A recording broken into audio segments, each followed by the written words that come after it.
Welcome to the Marketing Meeting podcast, and I'm happy to host Anindya Ghose today. He's a professor at NYU Stern, specializing in quantitative marketing and tech economics. His first book, Tap, Unlocking the Mobile Economy, is one of my favorite books, but it's also a bestseller and an award-winning book.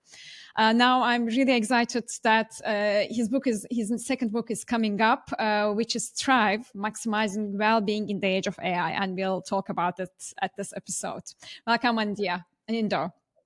Thank you. Thank you for having me. Looking forward to the conversation. I know that I learned that you are an avid high-altitude mountaineer. What are some of the places that you've climbed before? Yes, that's true. I'm very, very, I guess passionate about mountaineering. I have climbed in all 5 continents. Wow. The Himalayas, Andes, Alps, lots in the Rockies and Cascades, and of course there's Kilimanjaro. I guess, I started climbing when I was 22. My undergrad education was in the northern part of India, which is very close to the Himalayas. And so basically every other weekend I disappear in the mountains, and I realized that there is a certain draw, a certain appeal to the mountains that really, hits home. And I think it was just, I guess, natural. The love was mutual. You said you climbed with your daughter lately. Yeah, so my daughter, Nanya, she's 15. She was also taken, when she was 4 years old, we took her to the Alps in Europe, and, she did a moderate climb pretty effortlessly. And I realized, both my wife and I realized, like, maybe she's going to be a natural too. So ever since she's been 4, she's been doing a lot of mostly like long day hikes and multi-day treks. But I think last year she climbed Mount Fuji in Japan with me. Oh. And then she climbed 14 here in Colorado with me. And then this year we climbed in Tibet, and she, reached her personal best, almost 14,500 feet. So. Wow, it's exciting to hear that, and then maybe later on after the episode, I'm going to ask you for how can we go into climbing in New York City. Sure. Happy to.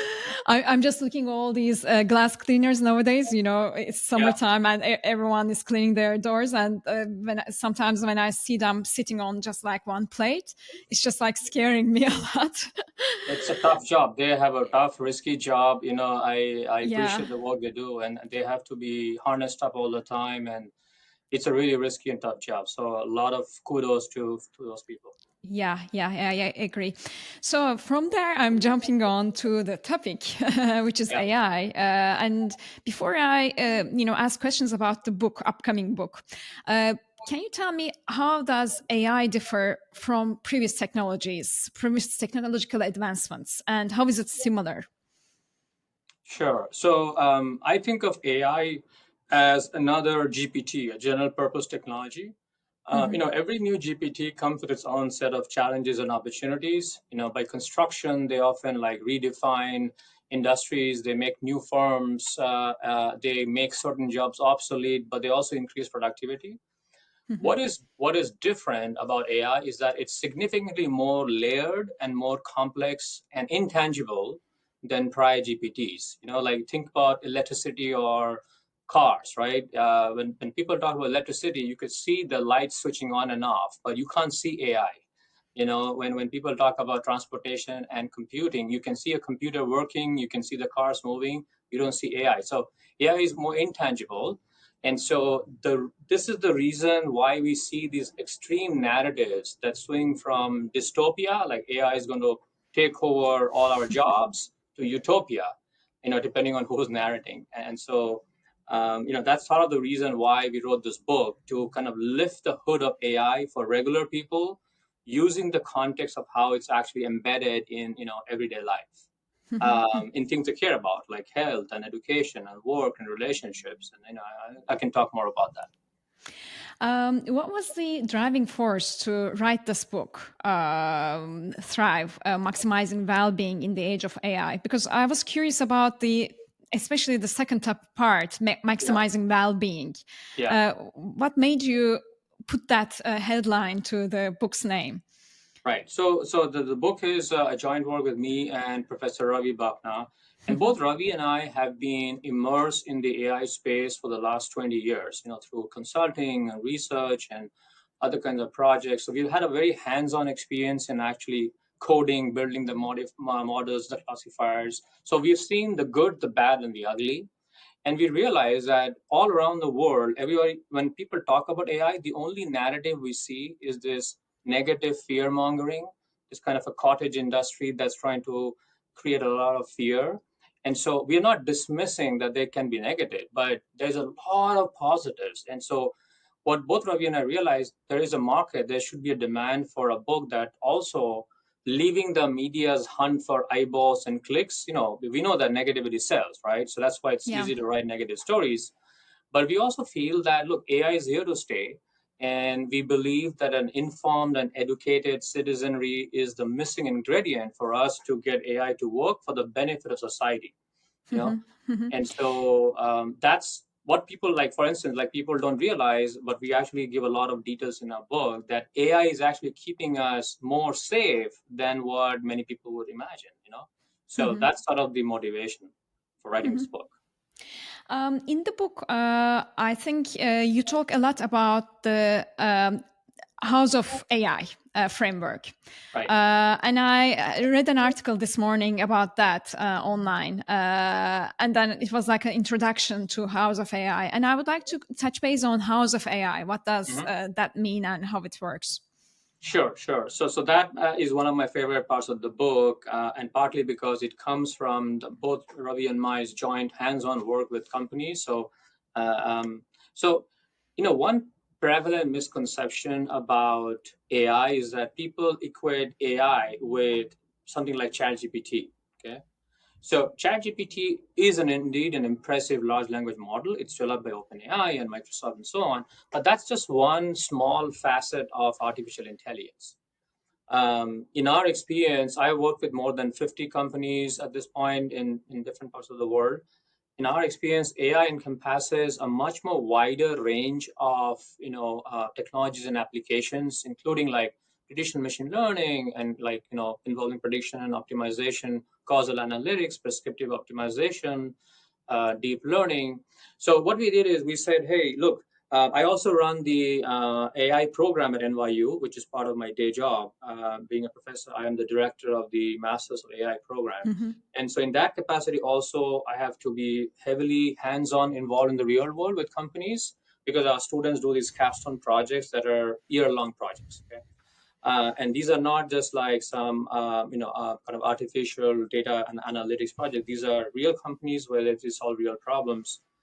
And so in doing all of that, what we realize is that we need a proper framework to help organizations adopt and adapt to AI.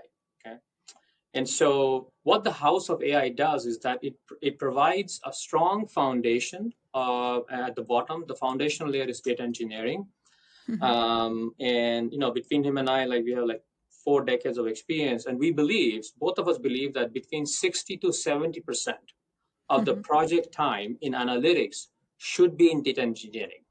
Okay, so if you're wondering what is data engineering means cleaning the data, aggregating the data,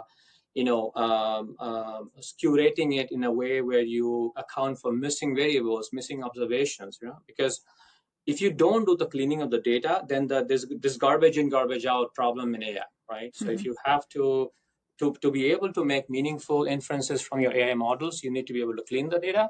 And so we strongly believe that 2/3 of your time should be spent in that. And then the rest of the house of AI, which I'll explain, I can explain steadily, is basically placing the spotlight on translation, very cogent translation of AI applications into business and societal value in a fair and an equitable way. Okay? And so there are these four pillars of AI, which I can talk about if that helps. Just one thing, when you say 2/3 of this should be spent in data engineering, which is like cleaning the data, harnessing the data, does that mean like when a company adopts AI, that house of AI work should be mainly about 2/3 of it, mainly about data cleaning, or does it involve, let's say, if marketing is using AI, then it means like 2/3 of marketing needs to be data engineering. Can Right. you Yeah. elaborate on So that? very, very good question. Actually, the answer is both. So in the following sense. So it depends on, the structure of the organization and how integrated the different disciplines are versus many organizations have marketing and accounting and operations and advertising and finance as silos. And so they do not have a centralized data infrastructure. They have siloed infrastructure. On the other hand, many organizations have an integrated, centralized database or data infrastructure where all disciplines pull from that infrastructure. Okay, so if you are the farmer, that means you will have to do the data cleaning job for each individual functional discipline. Okay, so marketing will have to do it on its own. Operation will have to do it on its own. Finance will have to do it on its own. But if you are centralized, right, as a data infrastructure organization, then you have to do it in one place, and then every discipline can pull the clean data, and then they can do the model building, the prescriptive analytics, the causal analytics, the descriptive, all of that can be done after that. So in other words, what we're saying is, irrespective of whether you are centralized or siloed, okay, you have to spend 2/3 of your time, in our opinion, 2/3 of your time this doing the data engineering, cleaning the data, curating it, querying it, etc., making it processable so that these AI-based models can then plug and play from them.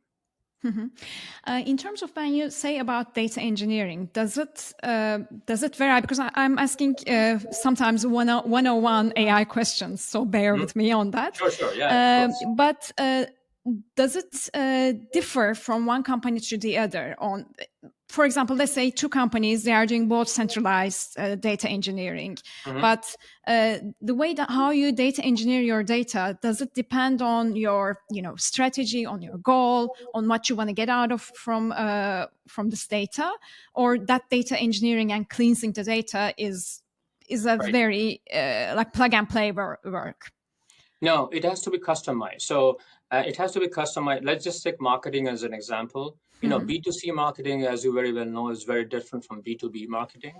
And part of the reason is because when you're doing data-driven marketing, you have to start with the unit of analysis. In B2B, the unit of analysis is typically another decision maker, which is a company, not a customer, not a consumer. In B2C, the unit of analysis is typically a customer level, a consumer level data. So just based on that itself, there's going to be meaningful differences in how you do data engineering, because when you have disaggregate data at the B2C level, you can do a lot more with disaggregate data as opposed to aggregated data in B2B. You cannot, in other words, you cannot disaggregate aggregate data, but you can aggregate disaggregate data. Okay, I don't know if this is clear, but you can basically go from a smaller unit to a more broader unit, but you cannot go from a broader unit to a smaller unit. And Okay. which is, Yeah. when people often ask me, like, why is B2B marketing behind B2C? That is the reason. The reason is because of the fundamental infrastructure of the unit of data. Okay, so B2C has a lot more, juice or fuel because they are individual customer level data. You can do a lot more with that. Okay, yeah, that makes sense right now. My next question is one after the data engineering. I know that there's like the descriptive, predictive, causal, and prescriptive stages. Right. Do you call them stages, or is it like segments under the house? Yeah, good question. I don't think of them as stages mostly. I think of them as individual pillars. That being said, there is some sequence. Okay, so in my recommendation in the book also we say the first pillar should be descriptive. At this point, you're not building any fancy models. You're essentially doing what we call ice fishing. Fishing in a frozen lake looking for one fish. Okay? Meaning that you're exploring the data to look for some patterns, thinking about what questions can you answer with that. That's the descriptive pillar. Then the next one is either prescriptive or causal. Predictive or causal. Predictive means what will happen next. Okay, so descriptive is answering one simple question, what has happened so far? And predictive will answer the question, what will happen next? And causal will answer the question, why did something happen? Okay. And then finally is prescriptive, which is what should we do next? Okay. So that's the sequence we go. What has happened so far, what can happen next, why did it happen, and then what should we do next? Okay, so those are four pillars of our house of AI. And I mean, thinking about the explanations that you gave me, I feel that especially on the prescriptive side, then Mm-hmm. human beings will play an important role, because then how should we respond is something that probably AI would be able Right. to suggest. But then it's up to the human being to decide based on strategic level, right? Yeah, so that's an interesting question. One of my co-authors, Professor Avi Goldbach, he wrote a very interesting book with a couple of other people where they said basically that as the prediction power of this economy improves, the value of intuition actually goes up, not goes down. And so, part of the thing that they basically look at this complementarity between prediction and human intuition. And I also think the same. They're not substitutes. I do think that as AI becomes more sophisticated, there are going to be many elements and many contexts in which human intervention becomes more important, not less important, which is the same reason why we believe that we had to write this book to dispel the fear that AI will just replace jobs. They're not going to replace jobs. They will obviously, some jobs become obsolete, but they'll also create new jobs. In addition, the existing jobs, they will simply change the role of the individual human being. A good example I give is ATM machines. 20 years ago when ATM machines came, everybody around us told, oh, the tellers, the cash tellers are gone. Their jobs are gone. They're not gone. Their jobs are now different. So that's how I think about ATM, AI, and humans. That was an interesting example from yesterday. I was, questioning the meaning of life while I was waiting for a live chat to happen, Uh-huh. because although like I'm quite, as a marketer, I'm familiar with AI and so on, but Hmm. whenever I open a chatbot, which is a part of an AI outcome, it's like a product at the end of the day. But when I open a chatbot, I was trying to change a flight in United. Yeah. And then I directly always write, connect me to live chat. And Right. I write it 5 times if it doesn't connect me. I just don't want to deal with chatbots. And I said, I mean, in that chatbot world, there should be some more evolution Yes. uh, Yes. to And happen. and maybe United is not the best airline. We know that anyway, right? So I think part of the problem is that we are dealing with an organization that's not necessarily the most sophisticated when it comes to adopting technologies and AI. But your larger point is very well taken, which is that I think we still have a lot of room to improve our interaction with these bots. And I have seen some organizations go a long way, especially in the Far East and like places like India and Singapore. They are much more sophisticated than actually back in the West. And I think in that case, like the adoption of AI and the trust around AI is an important one, because Hmm. even if the chatbot was offering me the best, and I never tried, I mean, like I never tried using chatbot for United to see if it can help me with the refund and the change of the flight, Hmm. because I don't trust it yet. It's not about that I know United's chatbot is working or not. It's not about that. It's I my see. general perception of chatbots. And I think in that sense, even if the technology advances and if it's the best chatbot, then Hmm. people's perception in using the technology will have to change, which will probably take a little bit more time and like for the technology to be adapted as well.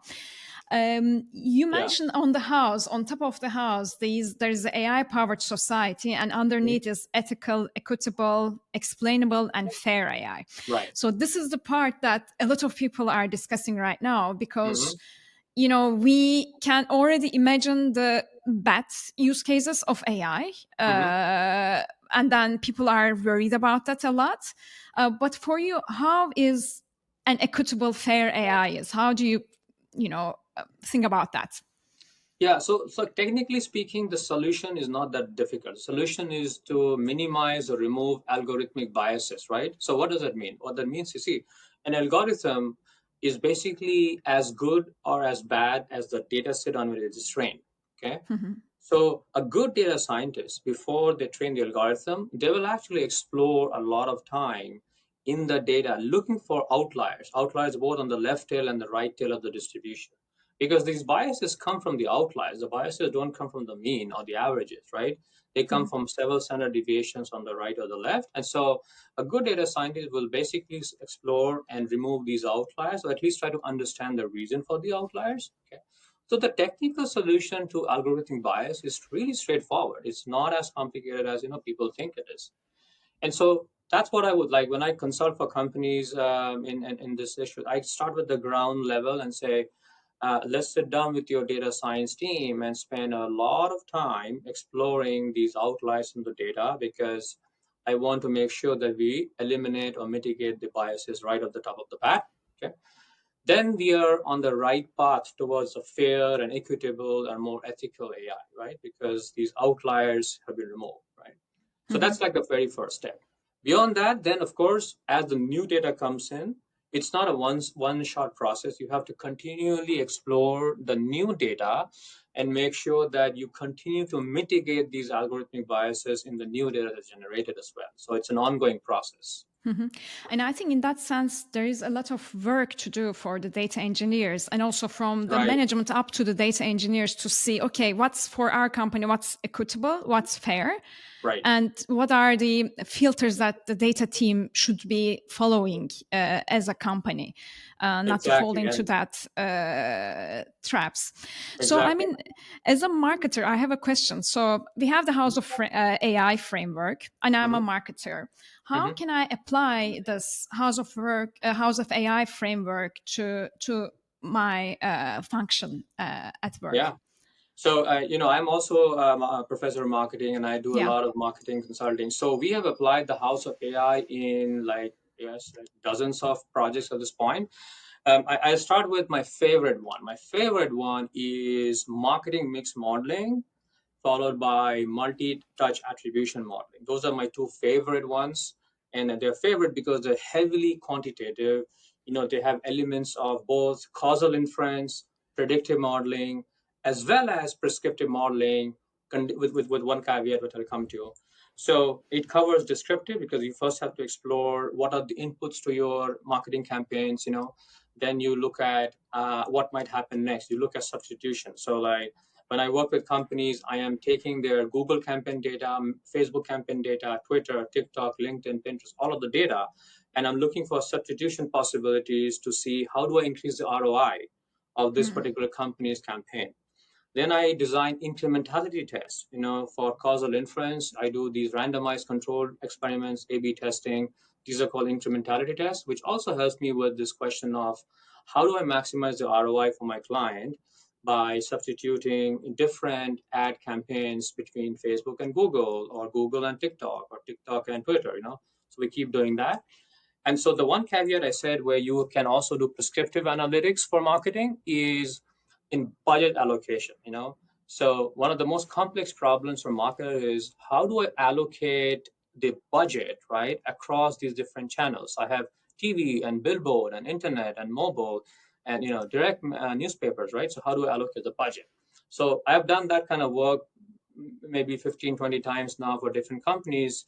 And so the prescriptive analytics provides the solution to budget allocation, because prescriptive analytics, the foundational toolkit is optimization. So Mhm. the only way you can do a good job with budget allocation is if you can optimize the budget condition on these constraints. So Mhm. so yeah, so that's just like one or two good examples. We've done this with attribution. Customers go from Meta to YouTube to Instagram to TikTok to LinkedIn, right? Every session they open a new touch point, right? Yeah. Mhm. So the consumer path to purchase journey is no longer linear or sequential. It's very, very iterative. It is non-linear. It is non-sequential. People go back and forth. That marketing funnel we used to talk about: awareness, interest, desire, action. It's Mhm. not like that anymore. It's like people skip stages. People go from awareness to action, and then they go back to interest. Then they go from interest to desire. Then they go back to awareness. So that old marketing funnel, right, does not exist the way it is. It's very non-linear, it's non-sequential. People Mhm. skip stages. to be able to isolate how should this consumer be targeted at each stage, we are now using these AI-based models, using MTA and MMM and so on. Mhm. But then it means like the data that you feed in is, since you're going to do quite quantitative at the beginning, the data should be you feed in should be measurable, which means like I'm just thinking if for a company that has been doing performance marketing, advertising, giving ads to social media and programmatic, so they would have a lot of data. So it gives them an unfair advantage for the companies that haven't done so much of performance marketing, that they are doing like, influencer marketing. Well, some of it can be measured though, but like events and so on. I would assume that it's especially applicable for the performance marketing and advertising, online advertising, right? Yeah, I mean, I actually think that today, at least, if not 5 years ago, if you're not doing performance marketing, you are making a big strategic mistake. And so that's sort of the lens where I work on that. My first sort of advice to companies, and I haven't met that many, but there's always a few maybe who haven't really embraced performance marketing or digital marketing. And so I have this deep kind of question for them, which is like, why not? Why haven't you done so? But and so my recommendation to them is like, no matter what the reason is, there is no valid reason today not to be in that space. So you have to do that. And then once you get on the train, of course, then you're going to get all of this data that you're talking about. But if you don't, like you rightly said, it is a disadvantage. You will be left behind, and make no mistake, today's world is not like it's not a choice. You have to embrace some element of performance marketing. And because of that, you then have to embrace data-driven marketing analytics, like whether it's MMM or MTA. You need to be able to measure it. Like 5 years ago, I did a survey, and we did a survey, and we saw that something like 72% of marketing organizations, or rather, 72% of organizations that have a prominent marketing function are already adopting MMM and MTA. This is 5 years ago. Today, that number is going to be in the 80s, maybe in the 90s. So you don't want to be in that 10% that don't do that, right? Because that's just going to pull you back. It's going to regress you. So that's Yeah, sort I of mean, the. like, there's a lot of debate around performance marketing already, like the ad world and everything is just like, I mean, as a marketer, I sometimes question it, although I understand that it's because it's measurable, you can see it, and you can also segment it and those things. However, there's also like a big question mark around if the online performance marketing is working for every brand at every stage. So that's why I think maybe when adopting AI, it can be good to see, okay, how much of the marketing business are we evaluating right now, depending on how much of advertising we are giving online. So if it's only like 20% of our budget is dedicated to performance, which is measurable, then the thing is that the outcome that you expect from AI at this stage is representing the 20%, almost the 20% of what you have been doing as a brand. So there will probably be something that won't be measurable in the very near future, at least, for marketing. And I think that will be like the debate that we will keep on doing as a marketer with the management teams. Okay, what did you do, and how much it measures? What's the ROI on what did you do? So there will be, I think, still a gray line in the upcoming years. That's my personal prediction. Yeah, I see where you're coming from. I mean, I guess part of the reason is, so here's what I'm saying. What I'm saying is, if a company or a marketer is willing, right, to adopt these toolkits and methodologies, the good news is they exist, right? They exist, and they are progressively getting remarkably precise, incredibly precise. Yeah. Now, the bad news is, I may, as an outsider, I may not be able to convince the marketer that you should adopt it, right? That becomes a very, sometimes a subjective decision, a cultural decision, issue of inertia. So in the book, Ravi and I talk about the 3 I's, which are a big problem. Okay, so the first I is inertia, Okay. and the second I is like lack of imagination. Okay, So in this case, the first What's side is the very third? What's the third? Sorry to cut your the word. third one is like lack of innovation, but that comes afterward. Okay, but in our in this conversation we're having now, I think this inertia and potentially lack of imagination is very relevant to this context, where I can bring the horse to the lake to drink the water, but if the horse doesn't want to drink it, Yeah. I can't solve the problem. So, and I definitely see that. I'm not saying that today there's going to be still enough people who often question, the value of adopting these toolkits and methodologies. And Hmm. I think, it's like I always look at this as a conversation, right? My job is to kind of inform you and empower you. At the Hmm. end of the day, if you or not you as in the marketer, if the Yeah. marketer is not willing to take that next step and use the information and the empowerment, then then that's the most you can do. Like you can't really solve that problem.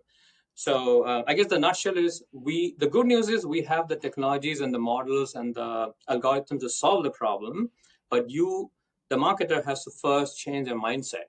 If at all they're resisting, they have to change their mindset. Mhm. Since we talked about performance marketing and how it's crucial for the brands to adapt soon because of Mhm. all these aspects and because of you are the expert in this for so many years. In the era of AI, what traditional marketing principles do you believe still relevant for a marketing department? Oh, sure. That's a really good question. I would say I have maybe four or five I can think of. First of all, customer-centric approach. I don't think that's changing. Understanding and addressing customer needs and pain points remains crucial. AI can enhance this by providing more deeper insights from your data analysis, but the core principle of prioritizing the customer's experience and satisfaction, is timeless, right? Mhm. Another one I can think of is brand trust and authenticity. Okay, so building and maintaining trust through consistent, authentic brand messaging is still important. It's not going to go away. In fact, it might become even more important because of the possibility of fake news that AI can also permeate, right?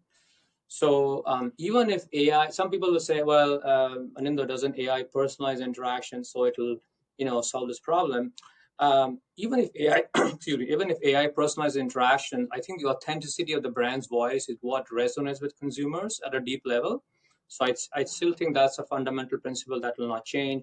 I think, segmentation and targeting, right? Yes, AI can allow and enable more precise segmentation, but the idea of segmenting the market into smaller units, tailoring messages, I think that's a cornerstone of marketing. That's not going to change. And I think maybe lastly, I'll say relationship building. I still believe that a lot of good work gets done through individual relationship between people, right? Mhm. So I think, especially if you want to like nurture loyalty and retention, these toolkits are going to enable it. But at the end of the day, it's a human interaction, the one-to-one interaction that needs to be done. And AI can enhance the relationship building, but the underlying principle where you have to make the effort to engage with another human being, that will not change. Mhm, mhm. There was one thing that I want to ask from the book. One last thing from the book that I want to Mhm. ask. There is a word that I found, which is quantified self, Right. which, I find it quite interesting because it's quantified and it's self. Can you explain that a bit? Yeah, so this hits home because of my mountaineering hobby as well. Oh, So okay. quantified self refers to the practice of using the technology like a wearable device, okay, to collect data on various aspects of our everyday life, like physical activity, how many steps you walk, how many miles you run, your sleeping patterns, deep sleep, REM sleep, your nutrition and diet, your biometrics, because basically to be able to excel, forget mountaineering, just to be able to live a good, fulfilling life, you need to be self-aware of your individual physical and parameters, right?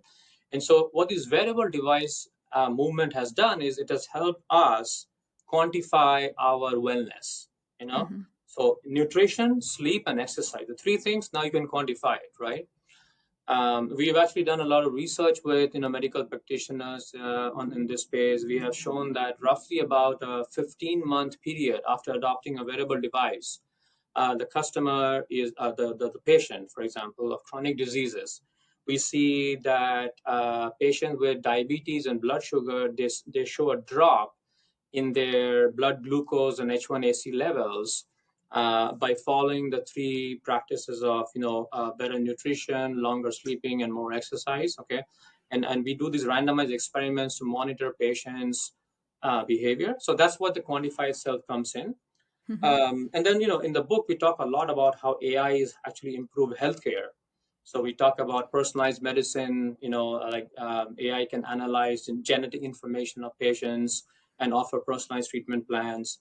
We talked a lot about like predictive modeling of disease outbreaks and the likelihood of a patient being readmitted to a hospital. And one of my favorite examples is actually from Hungary, in Budapest. So there's a series of breast cancer clinics in Budapest called Mama Clinica. Mhm. The doctors have been using AI to review and detect breast cancer diagnosis by the two radiologists. Mhm. And sometimes AI agrees with the radiologist, sometimes it disagrees.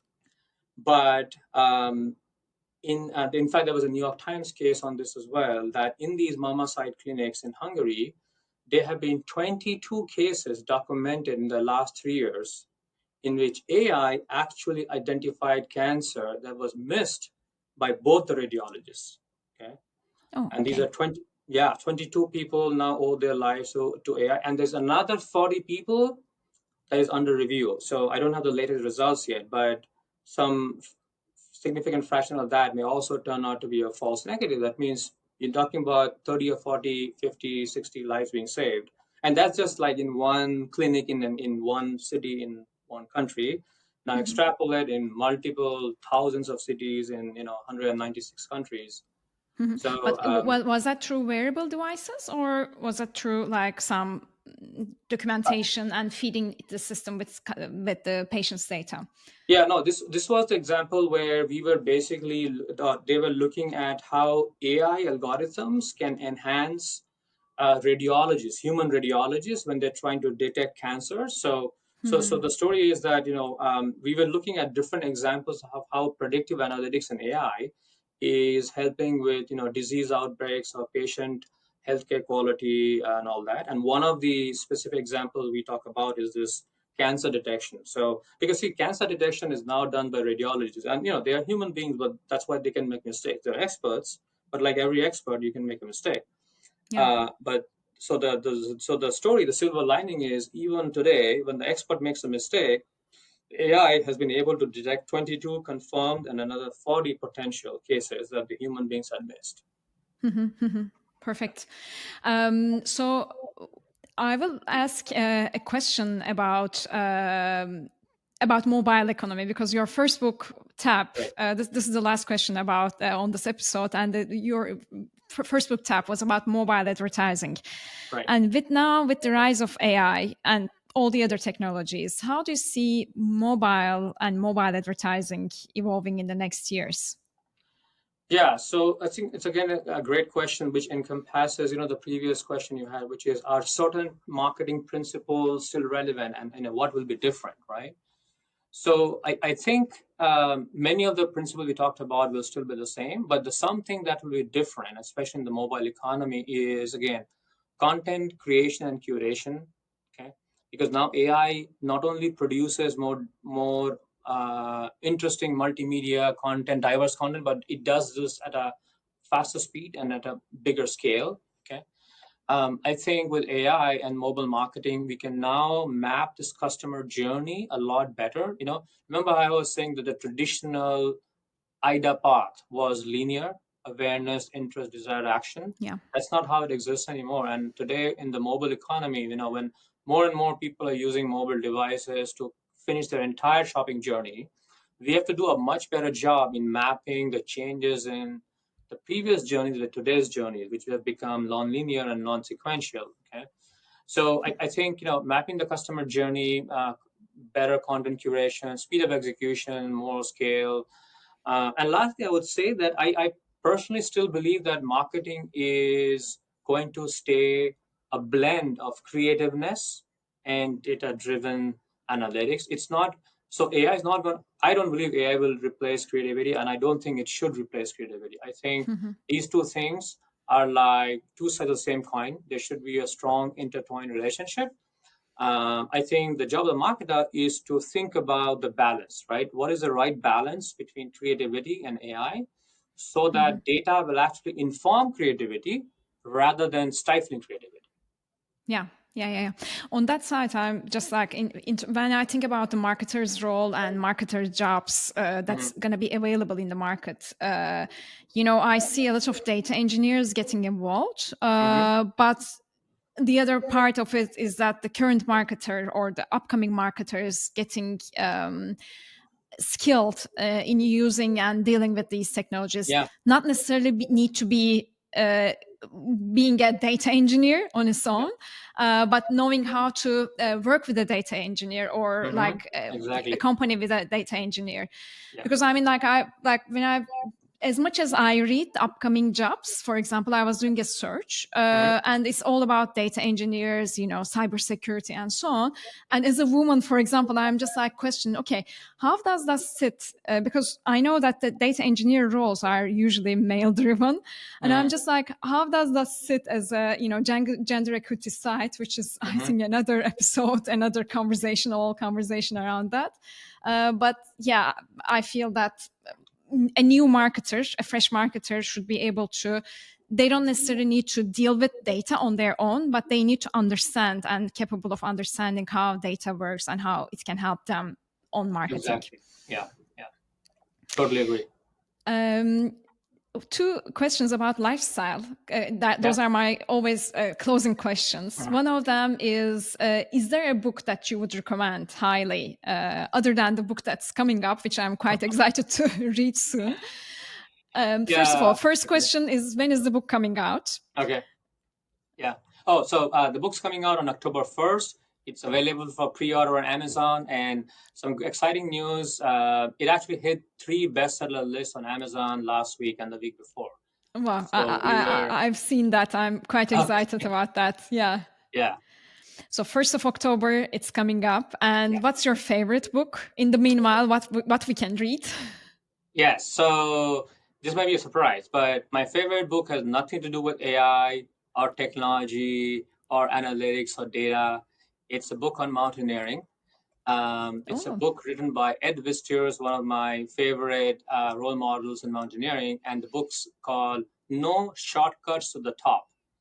And the reason it's my favorite is it very much embodies the way I have lived my life or pursued my career, which is diligence, diligence, diligence. I have never believed that intelligence is important, is as important as diligence. In other words, in my opinion, whatever success metric one can evaluate anybody with, including myself, I would say 99% of my success has been diligence and not intelligence, meaning that you have to work hard, you have to burn the midnight oil, you have to be patient, you have to be steady, stay focused, stay gritty, keep the mission in mind.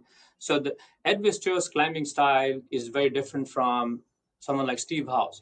They're both brilliant, like, a world-class mountaineer. But Steve House does what we call fast ascents, very light expedition backpack, 20 pounds, fast ascents.